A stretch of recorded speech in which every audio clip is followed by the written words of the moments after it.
All right, so in today's video, I wanted to share with you my current training program. So a couple things have changed in the last, well, a lot of things have changed honestly in the last couple of years. I was in a very unstable position in life, and I also had a pretty bad injury to my shoulder that did require some getting it looked at and some treatments and stuff like that. So, but I'm on the other end of all that right now, and I feel that I'm in a very comfortable place to run a more structured program. And because most of my money has to go toward my rent and among other things, I will be coaching myself up, and I'm going to be explaining to you my thought process on certain things. Hopefully a much smarter person is going to watch this, critique it, and give me some pointers. I expect that their feedback will be for things to look out for, not necessarily things to change, right? As long as you're running something that makes sense and or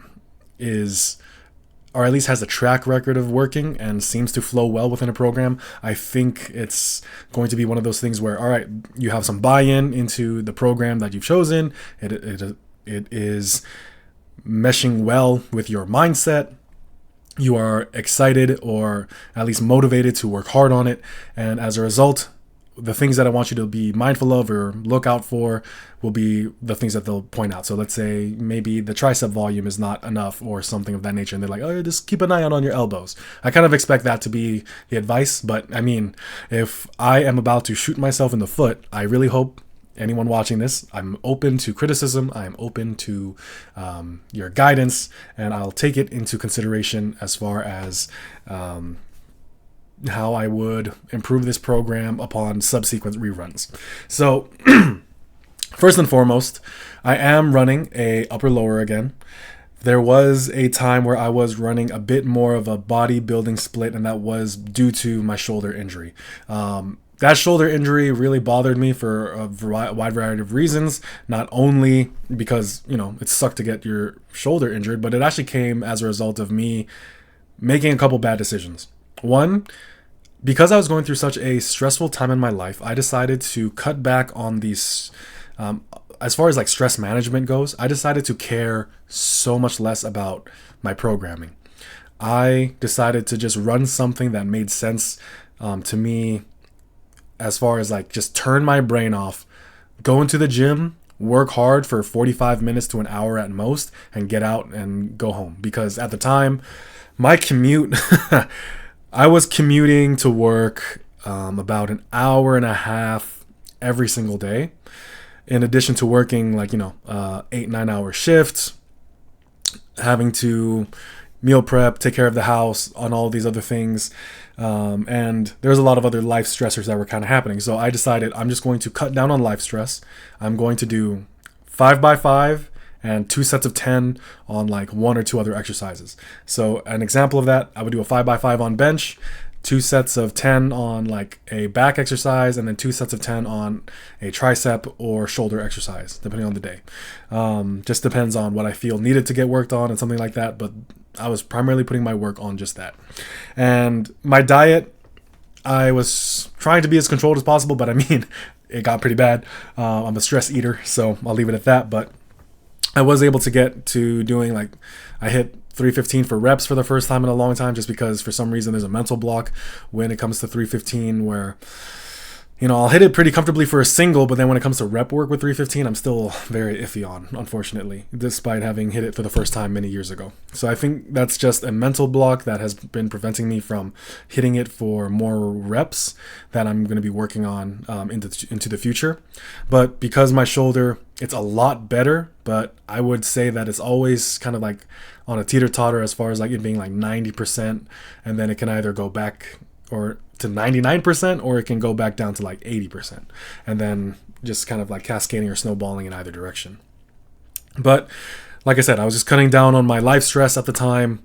Didn't really care. Hit 315 for 5. I think for like 6 or 7, which I was like, heck yeah, let's go. And I just kept pushing, and I was just all off of a 5x5. And I started that 5x5 at around 225. Yeah. So I built up to a 315 for like 6, 7-ish reps. I'll have to go back into my log to double check. Off of a 225 5x5, and I was very happy about that. Then I started doing like, let me just do some singles. Let me like take this as far as I can, and I started doing some heavy singles, and I got really excited about certain things. But because I was neglecting my overall fitness in exchange for just hitting numbers, and because at the time I was really just running and then benching. When it came to squats and deadlifts, man, for some reason like squats and deadlifts was just like a mental block for me, where I would do a squat or deadlift day, and then I would just like not want to go to the gym for a little bit. So my heart just wasn't in it. There's a lot of things that were like getting in the way, mostly myself. But when it came to benching, I was like still pretty passionate about that. But anyway, with me neglecting my fitness and me neglecting my work capacity on other exercises, and just me having a long-standing weakness with my other lifts that I never took the time to address, it all accumulated into a really bad shoulder injury that, like I said, needed to be looked at, needed to get some work done, and everything that's happening now. But like I mentioned earlier, on the other side of that, and now I am running a more structured program, but I'm using methods that I personally feel that I have better buy-in for. So I recently put up a post where I discussed methods that did tangibly help me reach new PRs. And the 3 that I identified, and I honestly just should have put 5x5s in there as well, but I just kind of like ran out of space or just wasn't thinking properly, whatever. But the one that I remember like fondly very much is Alex Leonidas' Naturally Enhanced program. I did run his upper lower program just because I think at the time, for one, I really did enjoy going to the gym. So, and I still do now, but I really, at that time, because it was like I was independent for the first time in my life. I had regular access to the gym and regular access to a barbell. I was like, no, I'm going to go to the gym 4 days a week. So I did the upper lower version. I would sometimes switch to the 3-day a week or even the 2-day a week, depending on my schedule. But overall, I was following Alex Leonidas, Naturally Enhanced, basically my entire time in the military. I didn't really try anything new until I had gotten out. And that was in 2019. So that's 6 years ago now. But anyway, 3 sets of 1 at 90%, followed by some, additional back offsets. That is what helped me reach 225 for the first time, because I was doing 5x5, and I hit a pretty hard wall at 185. And instead of doing the responsible thing of doing a proper reset or allocating more volume into other exercises, such as, I was doing a lot of push-ups at the time just by virtue of my occupation. But then also I didn't really focus on other accessory movements like dumbbell benching, overhead pressing, which, at that early phase might have had an impact on my bench press. And I also wasn't doing a lot of like machine chest pressing. It was just mainly the bench. So I had a lot of different options that I could have turned to besides just going into a more conjugate-esque concurrent style of training, but I didn't. And regardless of that, like once I hit that 185 max bench wall, I started doing like the 3 sets of 1 at 85 to 90%, and then back offsets. And if that eventually took me to 225, I was like, oh man, if this took me to 225, let's just keep this train going. And it eventually took me to a 275 bench.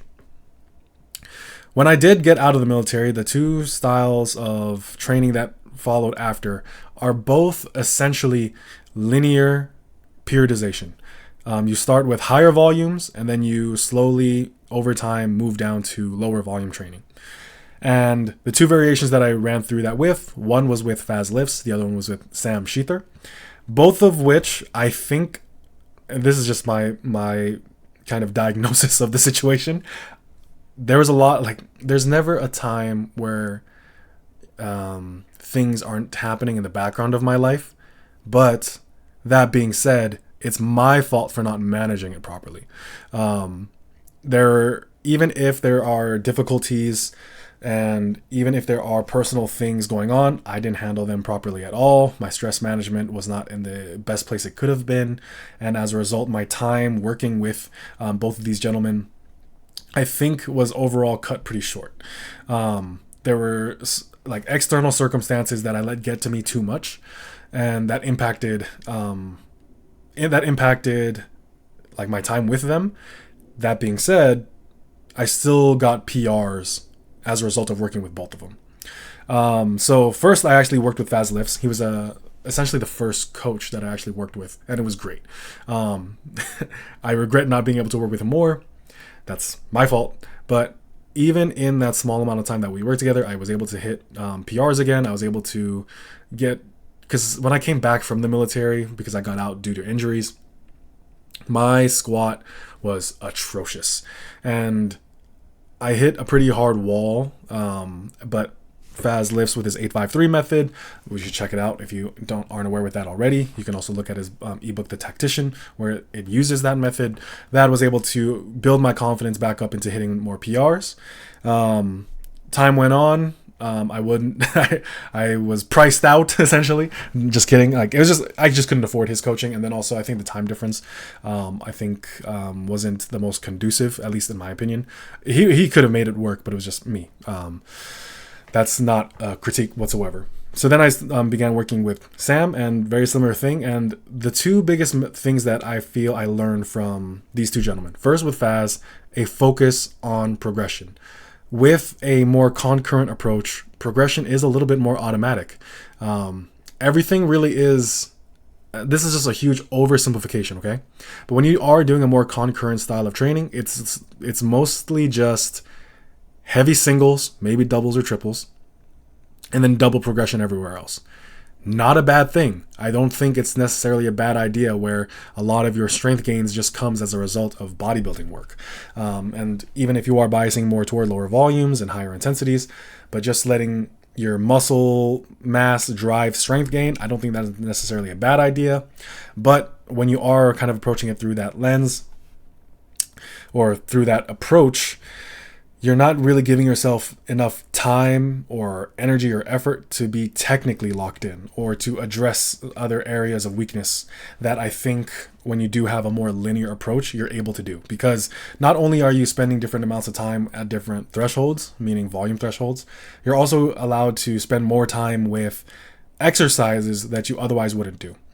With a concurrent approach, because of how heavy you're training, and because of the mindset that I had at the time with the whole like biological law of accommodation, risk of injury, overuse injuries and stuff like that, and because of how heavy you're training, you have to switch things out pretty regularly, which I think is, one, not necessary, because if you are managing your loads properly, like your intensity, how much weight is on the bar, that by itself can't overcome the biological law of accommodation. And it allows you to stay with a exercise a bit longer and get the benefit that you're looking for. So that's a lesson that I definitely learned as a result of like running more linear schemes. So that is a benefit that I had there. And then something else that I did want to, I'll kind of talk about the rest another time. But back to my actual program. I am using the upper-lower, well, really a lower-upper skeleton once again. I just personally find that it works well with my mindset. I am more at peace running a program that kind of typically runs a lower upper. One thing I do want to point out, though, is with my shoulder injury, I have nothing but gratitude and extreme gratitude towards like my bodybuilder friends, especially NH, for helping me rebuild my love for training. And now that that has been established, this is kind of like where my training has gone. And you'll see influences from everyone that I mentioned up until this point into my current program. But so right now I'm running a lower upper. I do intensity lower and then intensity upper. Depending on certain factors about my recovery, I may take a rest day in between because I might either do work Monday or not. I might work out Monday, Wednesday, Friday, Saturday if I need that extra rest days between the intensity days. Or I'll just do the standard Monday, Tuesday, Thursday, Friday. That's typically how I run this week. Now, when it comes to squatting, I tried a couple different things and I experimented around with a couple different things. I was doing a 5x5 on a lot of different exercises, and quite honestly, this is a very privileged, and the reason why I'm using the word privilege is because the word I actually want to use is pussified way of training, quite honestly. Because if I have to like if I run myself through like my workouts before I go into the gym, and I say to myself, okay, I'm gonna do a high volume squat workout, or like I'm gonna do more than 5 reps on a squat, the first thing I think of is, but do I really want to? And then that is the first, like, crack in the armor. And there's gonna come a day where I'm going to have to nut up and face up to that. And when that day comes, I'll make that adjustment. I'll do that then. But right now, I'm going to give it a try and see if I can make progress in my squat, sticking to lower volumes. You'll kind of, maybe some of you can see this already, but that's a little bit of a spoiler. But anyway, so on my intensity lower day, right now I'm focusing on front squats.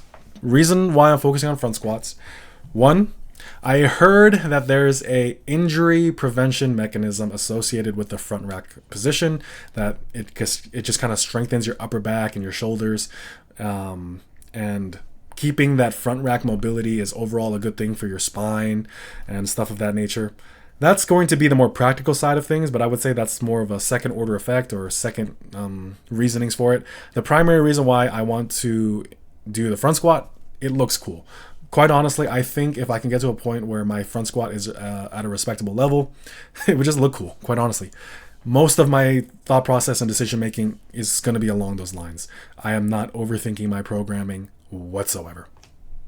So I do 1 to 5 rep max, then two sets of 3 to 6 reps afterwards. I'm trying to be close to failure. Now, let's say I do hit like a top single and it's actually heavy. I drop the weight down and like those sets are heavy.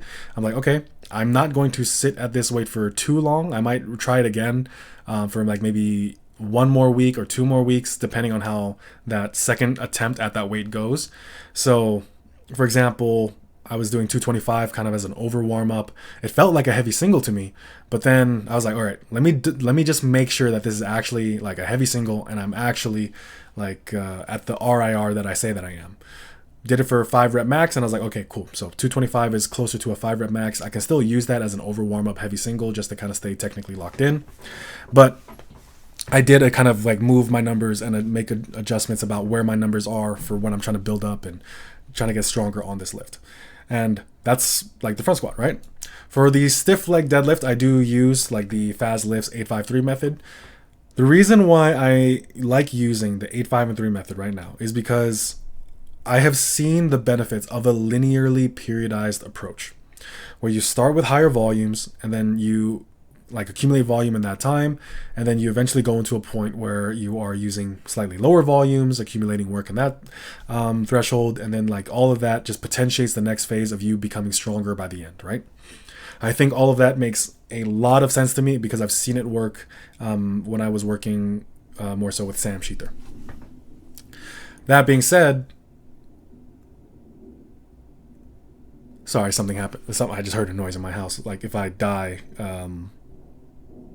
I have nothing to give to anyone, so don't have enough assets. But anyway, so I've seen the benefit of a linearly periodized approach where you go from one phase to the other. Now, with Faz Lifts method compared to the more American block linear periodization that I was doing previously, the volume drops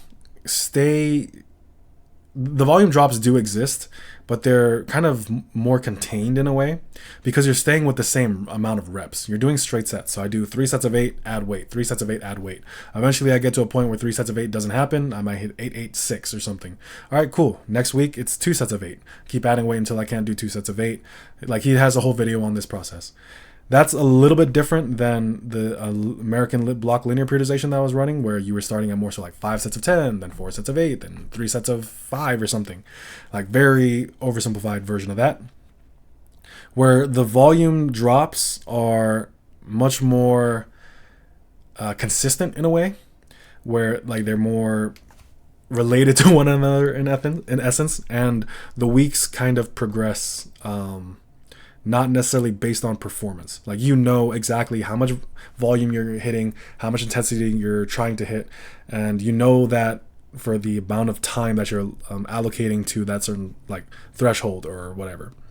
Whereas with the 853 method, you kind of, it's that happy middle between like, the 5x5 approach as well as like a more periodized approach. That being said, you go from a point where you're doing 24 reps, and then you go to a point where you're doing 16 reps, and then you're doing 8 reps. And then at the end of that, you go to, like, rather than going into like fives and 5 total reps or 3 total reps, you reset. You go back to doing 3 sets again, and then you're doing 15 total reps, 10 total reps, 5 total reps, and then you do 9 total reps, 6 total reps, 3 total reps. And that just kind of takes you naturally all the way down. So it kind of waves, right? But do I think that really matters at the end of the day? Not really. Like, you're still mostly in a hypertrophy-ish range. And then it can kind of naturally letting that ultimately lead to a new 3RM, which is very easy to just take a week off and then, all right, hit a max single. If I wanted to. I don't know if that's what I'm going to do. After that, I do Bulgarian split squats. Most of my bodybuilding work is just going to do like a simple 2 sets of 8 to 12. I think that 2 sets of 12, letting things naturally build up to that, I think that's a very simple way of progressing your accessories. 2 sets close to failure should be enough where you feel your muscle working. You should be able to feel your muscle getting that growth stimulus off of 2 sets once you're strong enough or once you're more in tune with certain exercises and things of that nature.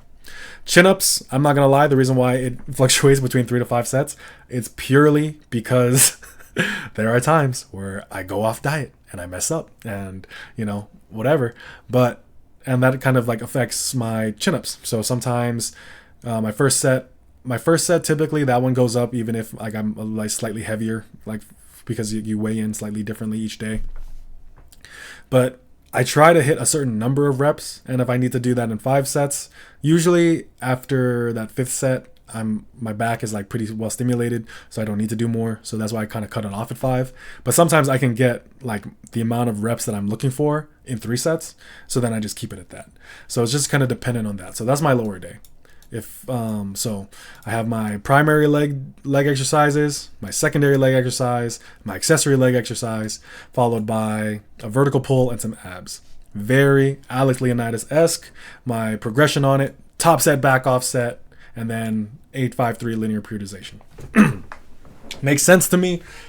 I don't need to have a progression method that applies to all of my exercises because I don't want to treat all my exercises the same. I enjoy deadlifting way more than I enjoy front squatting. I still think front squatting is cool. I eventually want to have like a really strong front squat, and I'm going to bank on this to kind of get to that point. So there's that. Next is my intensity upper day. So I'm a huge fan of the barbell row. Barbell rows was very beautifully put as being the lightest deadlift variation you can do. But then also I just think that there is an advantage to doing them. I know I'm doing stiff leg deadlifts, so there is some concern about my lower back, and I'm going to be completely honest. This is just another one of those points where I'm benefiting from being young and stupid, and I am following the school of thought where I just care substantially less about my lower back fatigue. For one, when I'm doing my barbell rows, I'm doing a 3x5, it would be more accurate to say that I'm doing a pendlay row. So I'm not keeping the bar off of the floor. I'm bringing the bar back to the floor, which helps alleviate some of that lower back fatigue. If I were to do like seal rows or something of that nature, the gyms that I go to unfortunately don't have equipment where that's an easy setup. I'm not trying to be in the gym longer than I need to be. I have a job. I have other responsibilities and other things that I need to do, want to do. So barbell rows, pendlay rows, love them. Barbell curls immediately after that. I like being able to use the same piece of equipment because the gyms I go to can get pretty busy. So if I like go from one station to the other, I might be waiting a lot longer. So if I can help it, I will try to use the same piece of equipment. So I'll do my barbell rows, then I'll do my barbell curls right after. Then after that, the reason why I put this in bold, for the past 6 months, I have not flat benched in the last 6 months, essentially. Flat benching is the exercise that like flares up my shoulder the most. Flat barbell bench, I should say. And it became very difficult to even handle like 135. Like even with me focusing as much as I possibly can on 135, trying to keep my form controlled, my shoulder would still flare up and would hurt like hell. So I started making adjustments. I was trying to find the exercise that I could do and load them slowly. So I was doing like lateral raises, face pulls, behind the neck press surprisingly felt good, and then overhead pressing as well. So for the longest time I was actually doing overhead press, and I was doing overhead press with the whole like 8-5-3 method. More recently, however, because I'm going to be honest, as much as I want a strong overhead press, my long-term goal, if like let's say gun to my head, someone told me you can either choose between a 405 bench or a like 275 overhead press, I'm choosing the 405 bench. So I'm using the incline bench as that happy medium. I think that while I'm not necessarily approaching it with the thought process of carryover, I do think that by having the incline bench there, it can still scratch both of those itches, and it can potentiate better benching when I do finally return to flat barbell benching. So that's why right now I'm actually using incline barbell bench, but for the past 6 months it was actually the overhead press, and I was using the 8-5-3 method. But I'm finally back to incline benching, and I just wanted to point that out because overhead pressing, I think, is super important for just overall shoulder health. I don't think that there is a good reason to have shoulder pressing of some kind out of the program. If you have dumbbell overhead pressing, machine, behind the neck press, that kind of checks that box for you, which just keeps your shoulders healthy. I think that's a very responsible thing to do within the program, and I'm kind of running this as a little bit of an experiment. Can my shoulder feel okay with incline benching and behind the neck press? Now, something that was always kind of weird is that dips kind of always did feel kind of okay with my shoulder despite the injury. I did have to be careful though. Like on the way up, it could flare up pretty badly. But it was kind of a strange situation, and dips now feel pretty good.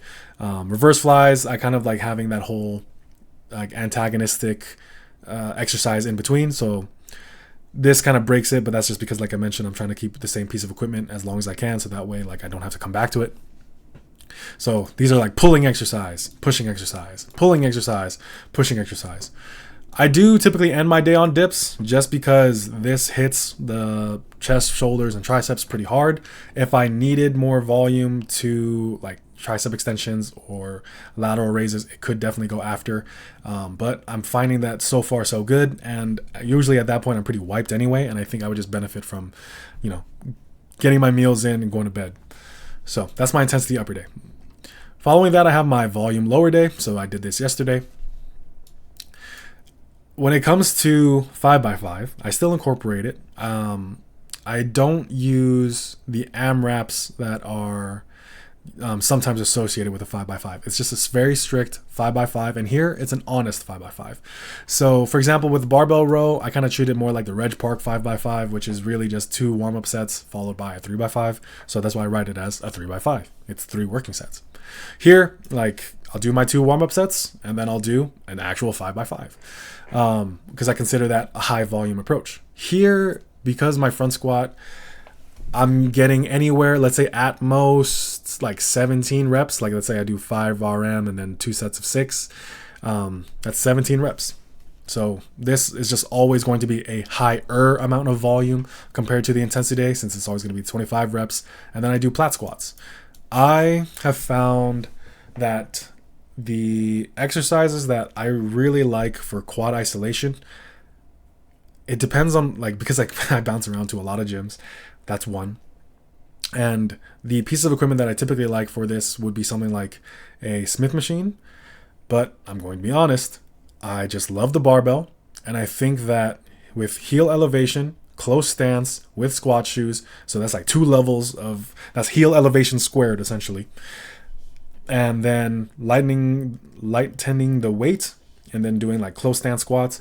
It feels great. I like it a lot. And then I get to keep the same pieces of equipment and just be in the same squat rack for anywhere between, let's say, 9 to 10 sets. Just be in the same squat rack feels like a good day to me, because I do good mornings right after. that's why I kind of prefer just doing barbell plat squats. That close stance, heel elevated squat. My feet are like just like maybe I'm bad at deciding inches, right? Or like under like knowing how long or however far apart things are. So there's just like a few inches between my feet, and then that heel elevation squared and just getting that quad in. For me personally, I do not necessarily want big legs.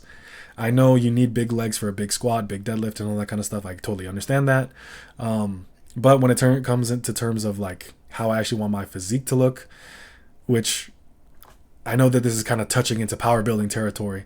Am I like handicapping myself with this? I don't know. Like that might come into contention sometime, but I'm just not strong enough to even like think that far ahead, in my opinion. As long as like the 5x5 is working along with the 2 sets of 10 close to failure with the plat squats, as long as that's continued to work into like level up my strength, I'm not really gonna obsess over much else. But the reason why I bring this up is because so far so good. Until I need to change it, I won't. This is a really fun part half of my workout. I do pause squats, plat squats, and then I do good mornings right after. 2 sets of 15, 12, and 10. So I'm applying that whole like 8-5-3 method, but I'm just upping that into a higher rep range, trying to keep some lower back volume in. I won't go down with the 8-5-3. You're doing like 1 to 3 sets. So you go like 8-8-8, 8-8-8. Whereas with this, I wouldn't go all the way down to just 1 set of 15. I would just, once I hit 2 sets of 15, and then maybe I hit 2 sets of, let's say I hit like 14, 12. I'm like, okay, next week I'm just going to do 2 sets of 12. Keep adding weight. Or 3 sets of 12, I should say. And then kind of go from that way. When it comes to the leg of machine of choice, going to be honest, this is the exercise that is going to be the most likely to be skipped. But that means when I start running into problems, whether that be certain things not feeling very comfortable, issues in my progression, that is at least an identifiable point of where I'm just like, okay, well, I'm chronically skipping my accessories. Like maybe let's just give it a couple weeks of like being consistent with my leg accessory and then seeing how that affects things, right? But for this one, because I think for one, I feel that my quads are pretty tapped out. Like after I do these, I don't feel the need to do leg extensions quite yet. I think it's very reasonable to do hamstring curls here or calves. Either one of those would kind of fit into this spot right here. And then I might even alternate between each week, just depending on what's available, what do I feel like. And like I said, all of those are issues. Those are not things I'm like, flexing or being proud of. Like eventually it's going to come to a point where it's just like, okay, I need more hamstring volume. Where am I going to put that? I'm going to put that there. I need more calf volume. Like, can I take some away from hamstrings, or do I need to like add another exercise slot somewhere else, like in the other leg day or in this leg day? Like those are the kinds of programming decisions that I would eventually make. Following that with my vertical pull and abs again. And then finally the volume upper day. So this is what I did today. Dumbbell bench, 2 to 3 sets of 10. Like I try to hit sets across. If I think usually when it comes to like sets of 10, if I hit anything less than 6 reps, I'm usually hitting something a bit too heavy. I want to be within 4 reps. If 4 reps, if 4 reps in reserve is kind of like the absolute bottom threshold for growth, I kind of just apply that with a lot of my rep ranges. So you'll notice if I do 10, it's like 6 to 10. If I do 12, it's 8 to 12. And then 15, like it's 10 to 15 because 10 is a prettier number. Sue me, whatever. But anyway, so I do dumbbell bench, dumbbell row, follow up with behind the neck press and then shrugs. Trying to give my upper back a bit more attention. Follow that with like a bicep curl. Like usually I will most of the time do like a barbell curl since I'm already in that station because I'm already in the curl rack. And then after that, I do tricep pushdowns and overhead tricep extensions. This was something that I picked up watching the Berserk method from Bald Omni-Man, where he kind of like, I think it was in the 2024 edition where he mentioned something along the lines of using a tricep pushdown to warm up the elbow and then finally like really not destroying, but really like just killing the triceps at the end of the session with the overhead extensions, and that feels great. It makes my elbows feel okay. I did an experiment pretty recently where I basically cut out so much of my tricep isolation, and I didn't start noticing, oh, my elbows are starting to feel cranky, and I was like, okay, I did it. I induced elbow pain. It wasn't really pain, it was just a little bit of discomfort. Then I started adding just 2 sets of tricep pushdowns at the end of my volume workout, my volume upper day, when I was like kind of in the preliminary stages of this program. Elbow pain is gone, elbow discomfort is gone, pressing feels great, curling feels great. The tricep pushdowns that I'm doing like stimulate my triceps and I feel good. So I might honestly only need 1 set for the overhead tricep extension. I'm going to give it a shot with 2 though, just because everything else is 2 sets. No real big brain rationalization for that. But that's my current workout program. So one thing that I did want to kind of bring up as like with my current workout program though is this a power building program? And first and foremost, no. What is power building? Do I still kind of like use that term to generalize or like just give a very offhand explanation of what I'm doing? Maybe. But the reason why I say, is this a power building program? No. The reason why I say that is because how can you tell a good power building program from a bad one? Is a power building program just you bias barbells more? But then if you measure your success based off of how much muscle you're building, more than you do like if you're hitting new PRs, that seems more like a bodybuilding program where you just have a bias toward barbells or a preference toward barbells. Is that power building? Or let's say you are more concerned with everything that's in your program is more so for the purpose of increasing your 1RM, which, and you know, you could make an argument that this is much better for. This is definitely, I would think, much closer to a standard powerlifting program. The hypertrophy exercises that I'm doing typically are more, I guess, I'm painting with a much broader brush. I'm not isolating certain parts of my back in a way. I'm not doing pullovers, for example. Not because I don't think they're a great exercise, but just because I only have so much energy, I only have so much time. I'm going to lift bigger, heavier rocks. I have that big mover bias. So that's why I think this leans more toward that whole powerlifting direction. I'm not isolating my forearms as much. So when it comes to the bicep curls here, I might do reverse curls instead or hammer curls. And I'll stick with those for a couple weeks at a time. But that's really not the same as like how a bodybuilder would approach their program. So I would definitely say that this is more in line with a body or a power lifting program. And another reason why I would say that is because I'm leaving a lot of stuff, not necessarily, like, for lack of better words, to chance in a way. I'm kind of just trusting the bigger movers, the bigger exercises to do its job. Like hamstring curls, honestly, they should be a fixed exercise in my program, and they will typically go here. But you know, sometimes if my knee is extra cranky, I do notice that doing more calf volume helps with that a little bit more than doing more hamstring volume. So on that week, I would rather do my calf work and then move on with my day, right? So that's very inconsistent. A bodybuilder would not have that mindset. To them, every single exercise is important. Every single exercise is an opportunity to build the muscle that it's targeting. Whereas for me, I am more so thinking about my training in a bit more of an economical fashion toward a specific goal of, I just want to be strong. Now, do I believe that me being strong is going to result in me being muscular and jacked as fuck?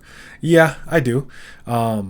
I don't think that having the mindset of I'm just going to get stronger to get bigger is necessarily a bad thing if you can handle it. And I am in the very lucky position, now at least, where I can. I'm addressing problem areas in a way that I think is responsible and is currently working. My shoulder feels fine for the most part. And then my knees feel pretty good. My elbows are feeling good because I'm just being hyper aware of these things. And am in fact getting stronger in all my lifts again because I'm focusing on that. So this is my current program. Is it a power building program? No, because how could you possibly define what a power building program is? Eventually, the more you clean it up, the more you start to dig into or explain it, it starts looking more like a powerlifting program or starts looking more like a bad bodybuilding program.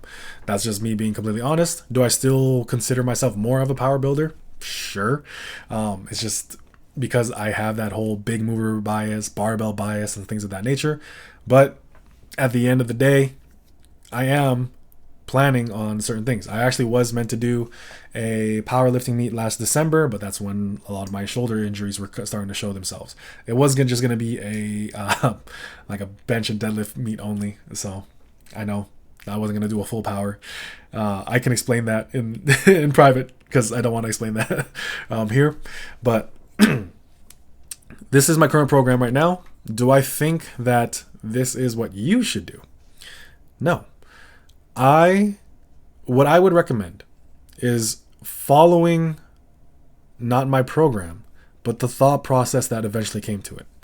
My training decisions were influenced by people much smarter than myself, people who helped me get PRs, and then I matched it to my own mindset that would push me and motivate me to continue working hard.